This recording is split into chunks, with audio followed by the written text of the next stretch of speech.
The Education of Little Tree by Forrest Carter. Home Again, page 1106. We rode the hours away, me and Grandpa, my head on his chest and not talking, but not sleeping either. The bus stopped 2 or 3 times at bus stations, but me and Grandpa stayed on. Maybe we was afraid something would happen to hold us back. It was early morning, but still dark when me and Grandpa got off the bus on the side of the road. It was cold and there was ice on the ground. We set out up the road, and after a while we turned up the wagon ruts. I saw the mountains. They loomed big and darker than the dark around us. I might near broke into a run. By the time we turned off the wagon ruts onto the hollow trail, the dark was fading into gray. I told Grandpa of a sudden that something was wrong. He stopped. "What is it, Little Tree?" I sat down and pulled off my shoes. "I reckon I couldn't feel the trail, Grandpa," I said. The ground felt warm and run up through my legs and over my body. Grandpa laughed. He sat down too. He pulled off his shoes and stuffed his socks in them. Then he stood up and throwed the shoes back toward the road as far as he could throw them. "And ye can have them clobbers," Grandpa hollered. I throwed mine back toward the road and hollered the same thing, and me and Grandpa commenced to laugh. We laughed till I fell down, and Grandpa was might near rolling on the ground himself, and tears was running down his face. We didn't know exactly what we was laughing at, but it was funnier than anything we had laughed at before. I told Grandpa if folks could see us, they would say we was white whiskey drunk. Grandpa said he reckoned, but maybe we was drunk, in a way. As we come up the trail, the first pink touched the east rim. It got warm. Pine boughs swept down over the trail and felt my face and run theirselves over me. Grandpa said they was wanting to make sure it was me. I heard the spring branch and it was humming. I run and laid down and turned my face to the water while Grandpa waited. The spring branch slapped me light and run over my head and felt for me and sung louder and louder. It was good light when we saw the footlog. The wind had picked up. Grandpa said it wasn't moaning nor sighing, it was singing in the pines and would tell everything in the mountains that I was home. Old Maud bayed, and Grandpa hollered, "Shut up, Maud," and here come the hounds across the footlog. They all hit me at once and knocked me down. They licked me all over the face, and every time I tried to get up, one of them jumped on my back, and there I went again.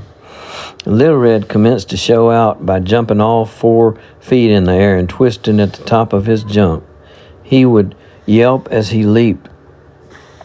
Maud commenced doing it, and old Rippet tried it and tumbled in the spring branch. Me and Grandpa was hollering and laughing and slapping at hounds as we come to the footlog. I looked to the porch, but Grandma wasn't there. I was halfway across the footlog and got scared, for I couldn't see her. Something told me to turn around, and there she was. It was cold, but she only had on a deerskin dress, and her hair shined in the morning sun. She stood on the side of the mountain beneath the bare branches of a white oak.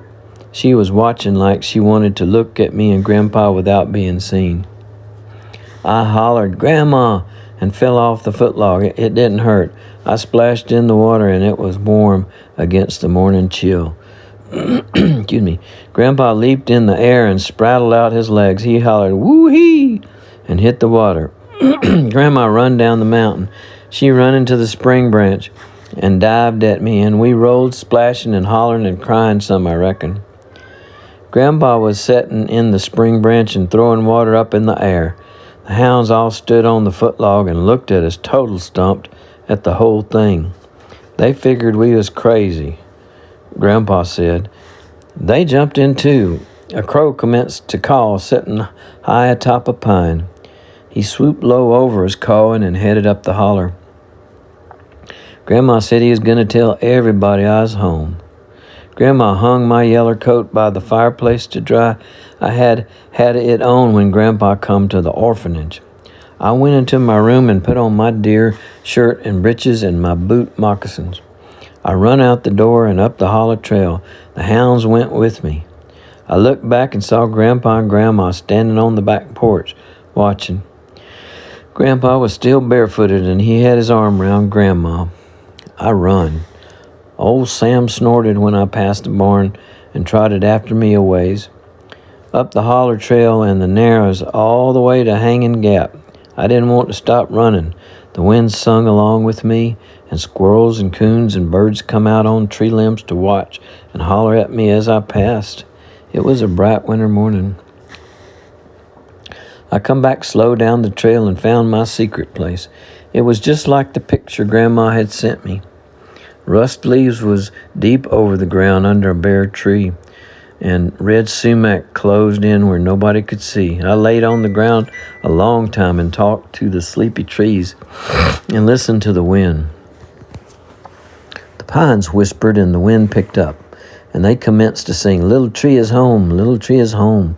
Listen to our song, little tree is with us, little tree is home."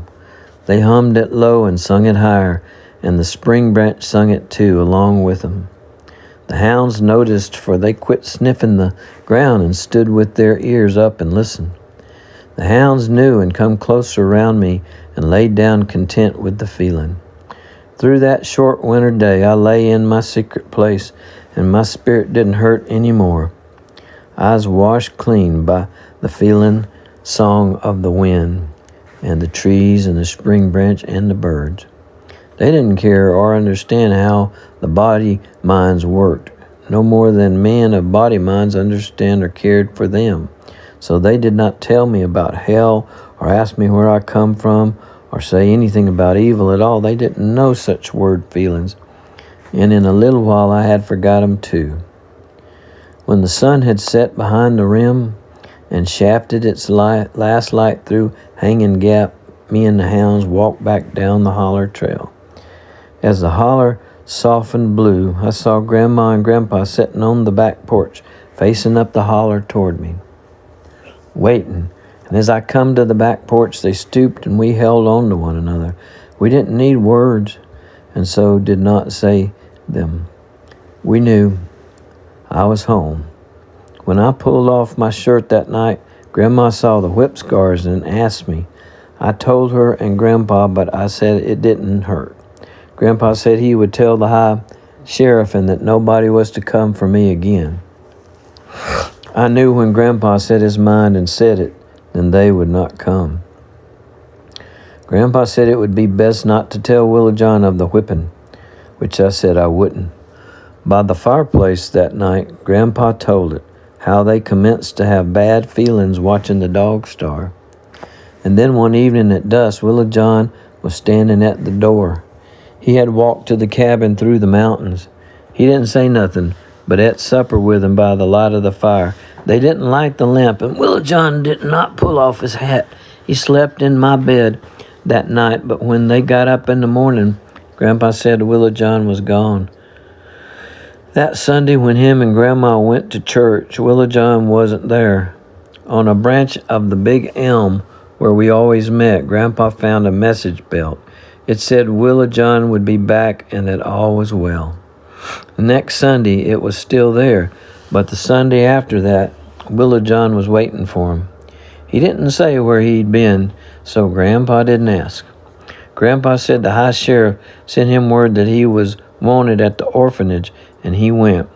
He said the Reverend looked sick and said he was signing give-up papers on me. He said he had been followed around for 2 days by a savage, and that the savage had eventually come into his office and said that Little Tree was to come home to the mountains. That was all the savage said and walked off. The Reverend said he did not want any trouble with savages and pagans and such. I knew then who it was I had seen walking away down the road that I had thought was Grandpa. Grandpa said when he come out of the office and seen me, he knew at the time I was to be given up, but he didn't know if I was more taken with being around young'uns or wanted to come home, so he let me decide. I told Grandpa I seen right off what I wanted to do the minute I got to the orphanage. I told Grandpa and Grandpa about Wilburn. I left my cardboard box under the oak tree, and I knew Wilburn would find it. Grandma said she would send Wilburn a deer shirt, which she did. Grandpa said he would send him a long knife, but I told Grandpa more than likely Wilburn would stab the Reverend with it. Grandpa didn't send it. We never heard nothing more of Wilburn. When we went to church that Sunday, I was first across the clearing. I run way ahead of Grandma and Grandpa. Willa John was standing back in the trees where I knew he would be, the old straight-brimmed black hat sitting on top of his head. I run as hard as I could and grabbed Willa John around the legs and hugged him. I said, "Thank you, Willa John." He didn't say anything but reached down and touched my shoulder. When I looked up, his eyes was twinkling and shining, black, deep. End of chapter.